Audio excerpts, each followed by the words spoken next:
હવે ભાઈઓ તમને બધા લોકોને ખબર છે કે અત્યારે ભાઈ ખજૂરભાઈ છે એ થોડાક વિવાદમાં આવ્યા છે, જેનું પાછળનું કારણ ક્યાંક ને ક્યાંક તમને લોકોને ખબર છે કે ખજૂરભાઈને ઘણા બધા લોકો ભગવાન માને છે, તેને 300 થી વધારે ઘર બનાવ્યા છે, પરંતુ ભાઈઓ ગુજરાતની અંદર કોઈ પણ એવા લોકો નથી જેનો વિરોધ નથી થતો. માર્કેટની અંદર જેનું ચાલે તેનો વિરોધ તો થવાનો છે. હવે ભાઈઓ તમને લોકોને ખબર છે કે અન્નપૂર્ણ સિંગ તેલ પોતે મિત્રો ખજૂરભાઈનું બ્રાન્ડ હતું, એવી રીતે મિત્રો તે પ્રમોશન કરતા હતા શહેરોમાં જઈને. પરંતુ મિત્રો ગઈકાલે એવું થઈ ગયું છે જેની અંદર ભાઈઓ જે રીતે મિત્રો વાત કરી તો પોતાનું જ રાતમાં રાત મિત્રો પોતાનું જ એક નવું તેલ માર્કેટની અંદર લાવી નાખ્યું છે, જેનું નામ ખજૂરભાઈ રાખી દેવામાં આવ્યું છે. હવે મિત્રો ઘણા બધા લોકો એવું કહે છે કે અન્નપૂર્ણ સિંગ તેલનું મિત્રો જે બ્રાન્ડ હતું ને તેની સાથે મિત્રો ખજૂરભાઈએ ધોકો દીધો છે.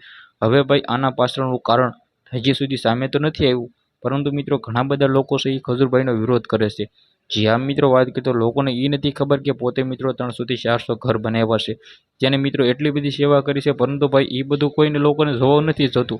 પરંતુ મિત્રો જ્યારે ભાઈ ખજૂરભાઈએ તેલની બ્રાન્ડ ફેરવી ત્યારે જ મિત્રો આ લોકો કેમ આવું કરે છે? તો આ બધા લોકો છે ખજૂરભાઈના વિરોધીઓ. બાકી મિત્રો આપણા તરફથી ખજૂરભાઈને ફૂલ સપોર્ટ છે, કારણ કે મિત્રો ખજૂરભાઈ એવું સારું એવું કામ કર્યું છે ને જે અત્યારે ગુજરાતની અંદર કોઈ પણ નથી કર્યું. બાકી તમને લોકોને ખબર છે કે ખજૂરભાઈ છે એ ગુજરાતની અંદર કેવી રીતે સારું એવું કામ કરે છે, પરંતુ મિત્રો ઘણા બધા લોકો આના વિશે વિરોધ કરે છે. હવે ભાઈ લોકો વિરોધ તો કરવાના જ છે, કારણ કે મિત્રો ગુજરાતની અંદર જેનું હાલે ને એનો જ વિરોધ થાય. હવે આ વિડીયો વિશે તમારે શું કહેવું છે? વિડીયોને બને એટલો શેર કરી દીજો, સબસ્ક્રાઈબ કરવાનું ભૂલવાનું નથી. આજના વિડીયોમાં આટલી જ માહિતી. આપણે એક નવા વિડીયો મળી ત્યાં સુધી બધા લોકોને જય હિન્દ, જય ભારત.